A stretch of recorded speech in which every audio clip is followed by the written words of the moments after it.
Hello everyone and welcome back to Contention Cold War server in DCS, where today we're going to be doing something a little bit different. I've had a lot of requests for videos varying on the topic of how do I decide what to do, how do I look at the map and decide what I should be doing, along with various guides of how to fly certain planes. And the problem with producing a kind of overall strategy guide is that there is so much that could be happening on Contention. Things change a lot, there are a lot of factors to consider, so instead what I'm going to do is highlight some sorties that kind of show off a way of thinking. These aren't necessarily going to be sorties that were massively successful, but either way there'll be things that I worked out a way to help the team, and I helped the team, and this is highlighting how you could do the same if given a similar situation, and mostly there to help talk you through my thought processes from everything from starting up the mission in the first place, all the way through to hopefully getting back alive. So first up we have the very first thing I'm seeing when I log into the server. The server balance, so as normal I go for the side which has the fewest people, so in this case it's blue. Then I need to decide what to do. Now, comparing these two, the first thing I look at is the various planes on either side. What I can see is, yes, red definitely has the advantage in terms of pure numbers, but if we look at the types of those planes, we've got a lot of attack helicopters there. We've got a lot of ground attack. There aren't that many dedicated cap planes up for red. We've got some Mirages and some MiG-21s. Over on the blue side though, we have a normal absolute glut of F4s, which I can assume are doing a mix of cap and ground attack, but I know they are very effective at cap. And we've got a bunch of F5s, which I'll assume are doing cap. What we don't have is a lot of ground attack. We've got a couple of attack helicopters, and that's pretty much it. So looking at this, I think our side doesn't need any cap up right now. What we really need is some ground attack to actually start pushing the front. And so that gives me various options there for ground attack. I just felt like taking the A-10A here. As for my thinking of why A-10A instead of the A-10C, because I do have both modules, for what we're doing here on Contention Cold War, the A-10A pretty much has it all. The C on Contention Cold War doesn't get its targeting pod, which is its really big feature. And yeah, you can hot start now, so it's not too much of a disadvantage to take it. But I just wanted the nice, easy simplicity. It's very easy to flip between the various modes of the A-10A for what I was wanting to do here, so that is what I chose. Next up then, looking at the map, I need to decide where I'm going to spawn and what my targets are going to be. And so here we can see that we've got some very, very close front lines on the coastal western side of this. On the far eastern side, things are a lot more spaced out. I decided that I don't really want to spawn in the east right now.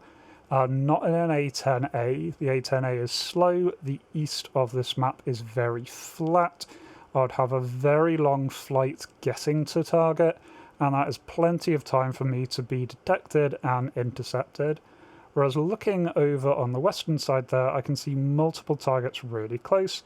Initially I decided, well, if I take off at Alcacer, I'm pretty much at Stronghold 3 Homs there, and so I can go for that. And if I can't find anything there, then I've got an alternate objective that we've got these two red FARPs a short distance away that have already taken damage. You can see that with the little orange symbol above them.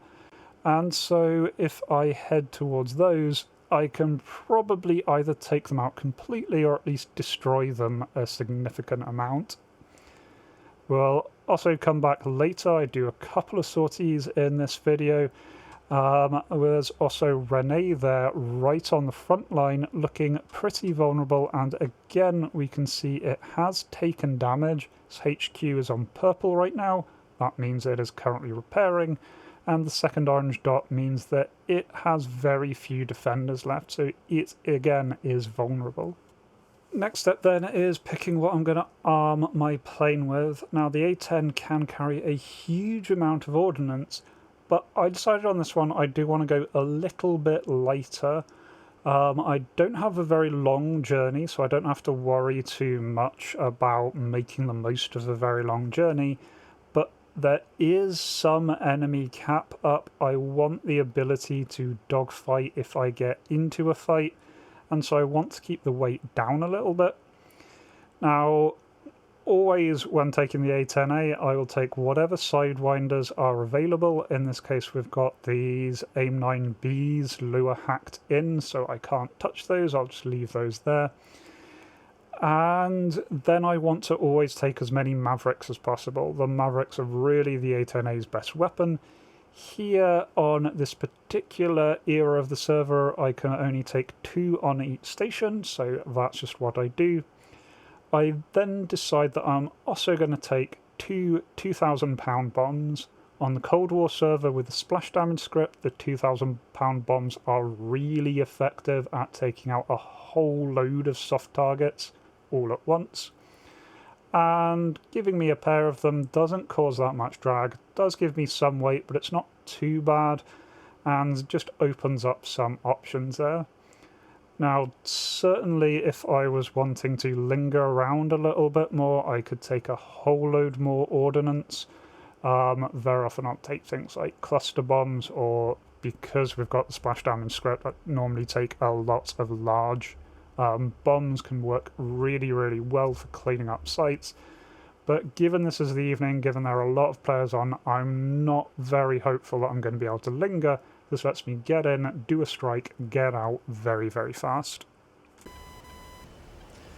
So here we are just after taking off. This is me heading towards the stronghold, and I very quickly realise here that I'm not going to manage to find anything at the stronghold.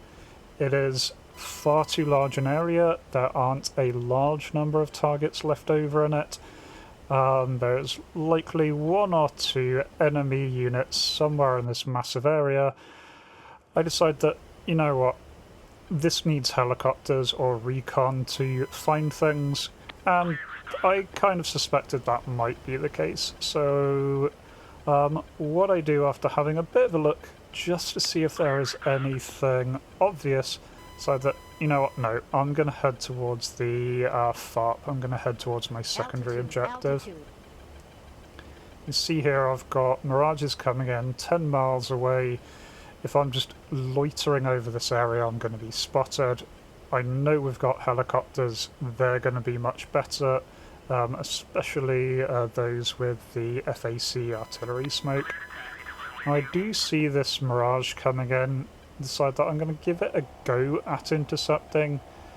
Unfortunately, what I should have noticed at the time here, he is going far too fast for me.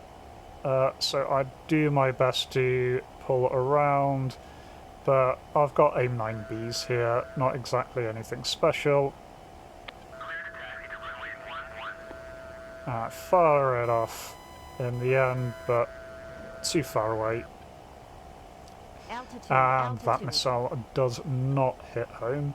That was a waste of a missile. I really shouldn't have bothered there. On the bright side, I do see that he is heading away, and so I turn around and go back towards my actual target, the left hand of the 2 FARPs there, so FARP 8 I believe. Just using my map to make sure I'm on course here. And I'm also staying very low. Now, that's not going to keep me off enemy EWR. I can see I'm being picked up by search radar on my RWR, but it does make me harder to spot visually, and so I'm slightly harder to engage. Don't want to go quite fully on the deck, so I do want to get some advantage of my long-range Mavericks here. I do get eyes on the FARP and have a quick look around using the Maverick Kind of like a targeting pod here. What I can see is a helicopter has taken off and is headed off to the east of the FARP. Having a look around for any other bright signatures. This is the advantage of taking the IR Mavericks, is they do give you these options. There is a dogfight going on over my shoulder. I decide that, you know, I'm going to continue on target. I'm not really set up for dogfighting. I'd have to ditch my ordnance. I can do better for my team taking out this FARP than I could if I simply try to get involved there. So as I'm almost at target, I see there are some things alive in between the two FARP pads, so fire off a Maverick there. And then realise this helicopter's lingering in the area, so give him a Maverick himself. I can't tell what kind of helicopter it is, but may as well take it out while he's low on the ground. The Mavericks don't track moving helicopters very well. They will track stationary helicopters quite nicely. Trying to get a lock on something in the middle here and see the targeting bot is struggling. There we go, get another.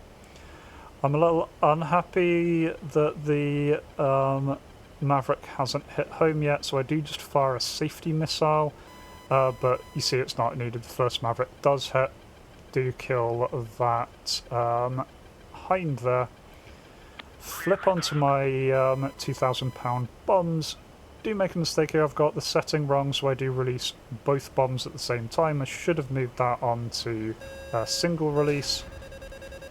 A little bit of a waste, but it's fine. That does then immediately neutralise the FARP. That is everything that was there is dead.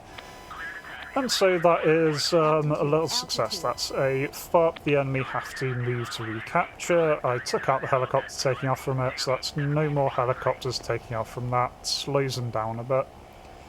Do see on my EWR now that I'm heading home that there are contacts really quite close. I do still have one Fox 2, and so on the way back I may as well try and help. I'm nice and late now.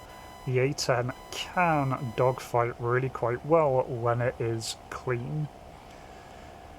So I see an F4 here. That's not my target, but so I'll keep an eye on him. You can see he's going up and heading towards this other contact, which looks a lot like a Mirage.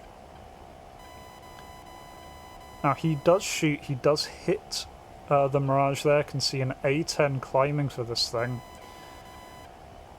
I do give it a bit because I thought the Mirage might be going down, but he definitely doesn't seem to be. He seems to be still in the fight, seems to be trying to engage. He doesn't go in, so I fire off my Fox 2.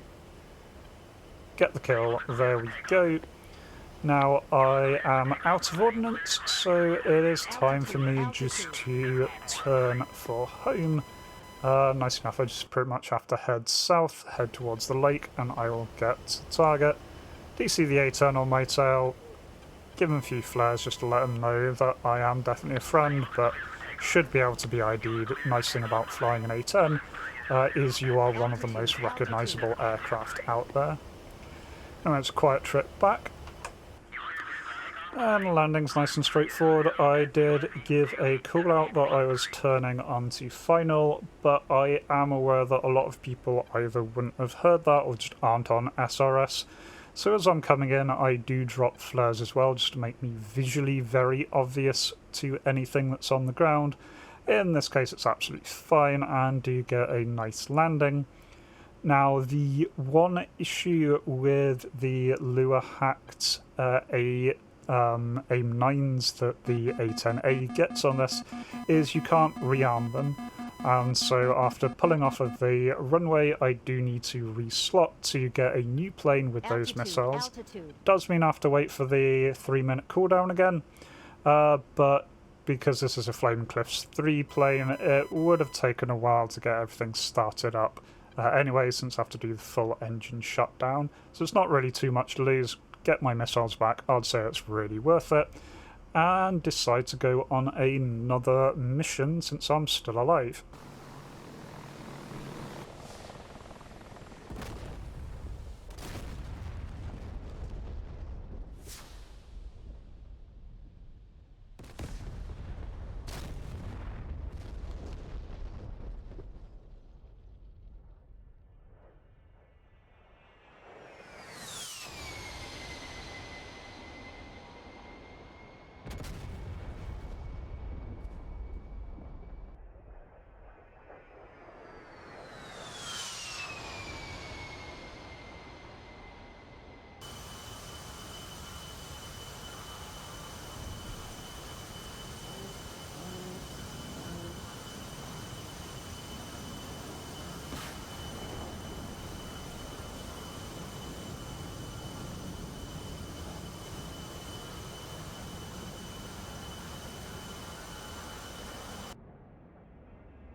And so after reslotting, taken off again, exact same loadout, different objective at this time. I want to try and take out Rene. For the reasons we saw before, it's definitely vulnerable. Its HQ has been repaired at this point, but is only a level 1 HQ, so nice and easy to take out. And there are very, very few units there. I do really want to keep as low as I possibly can here. On the way in, I do just check what our team resources are. Since I've got two £2,000 bombs with me, I know I can take out the HQ and the depot, but looking at this, we're almost capped on resources, so I decide taking out the depot isn't really worth it. If we did have fewer resources, I would have absolutely done that. For now, I just want to focus on taking out that HQ if I can. Now, on the way, I'm diving right for the deck because there is this really nice valley system on the eastward approach towards Rene, and if I stay in this, I stay off their EWR. I can tell I'm off their EWR because my RWR panel is blank. I'm getting absolutely no emissions, which means nobody knows I'm here. Which means even though there's a bunch of planes really, really close, I'm hoping that I can get within range. I am nervous because on the EWR call out there in the top corner, you can see there are a lot of planes. So as soon as I do get spotted, I'm expecting to be in trouble. So I'm making the approach here in air-to-air mode. That way I will get tone and I don't need to do anything to flip over. So I'm reaching the end of the valley though. I flip onto air-to-ground so that I can use the Maverick Seeker head. Now, as soon as I do reach the end there, you can see I'm being detected by multiple things. I am still trying to stay low, but there is just too much there. And here as I approach the last ridge, I know, right, now I'm obvious. The enemy know I'm there. They're getting their callouts. Do get eyes on the hangars of the airbase up ahead, just a little bit to the side of the smoke. I'm not sure what the red smoke is. And so visually trying to look now to see if I can spot anything. Don't see anything obvious, so flip onto the IR pod. And there, nicely enough, I do see this big bright spot hiding behind the trees. Weirdly, this is a unit that is sat on the enemy runway. I don't realise that at the time. Probably would have left it for now if I knew that at the time. But far off a Maverick at it. Searching around, can't see any other heat signatures. So I decide, okay, I'm going to go over to the bombs this time. I do have them on single. What I decide here is I'm going to drop one bomb on the runway and then the second bomb on the base. So first bomb pickle, second bomb pickle, I turn away, trying to get out the blast radius. As I do, I see a taxiing aircraft. My first bomb was short, second one absolutely fine, takes out the HQ there. And now my threat is currently that plane that is on the taxiway. So that I'm going to try and go around and try and take him out before he goes off. What I'm not paying attention to is this MiG-21 you can see on EWR that's heading straight for me. I don't notice. I'm target fixated on this one. I get hit though. Thankfully that guy also goes down. And very nicely, that is Rene neutralised. That was the last two things I took out there, so that is a FARP and an airbase taken out. I am very happy with that little run. So yeah, to summarise there, even though our team was down on players, we did have the advantage in cap, and so that meant that I was free to take a ground attack aircraft and try and strike at the enemy. In this case, I identified some things near the front line, the FARP and Rene, that I could hit easily with an A-10 and do a lot of damage in a very short space of time. And it's just a case of trying to do as much damage in that single pass as you possibly can when the server is busy like this, because you cannot plan on lingering. Then just always keep an eye out for targets of opportunity there.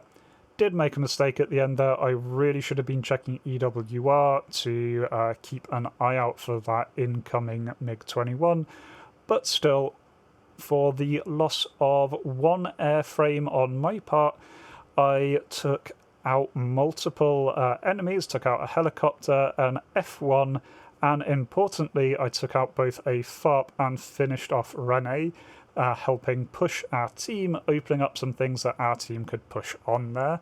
Now you may see right at the end they had retaken FARP 6. That's fine, that kept a helicopter busy. That's still something that I've done. That is a helicopter that's not deploying SAM systems or anything else while they're reinforcing that FARP.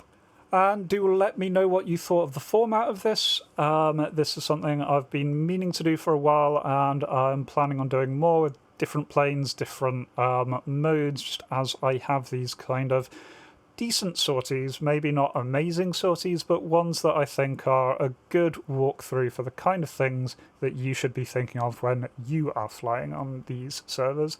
If you do like this, I will certainly do more. Do let me know if this doesn't work for you, and can certainly try something else. Either way, until next time, remember to be kind to yourselves and everyone else. Cheers.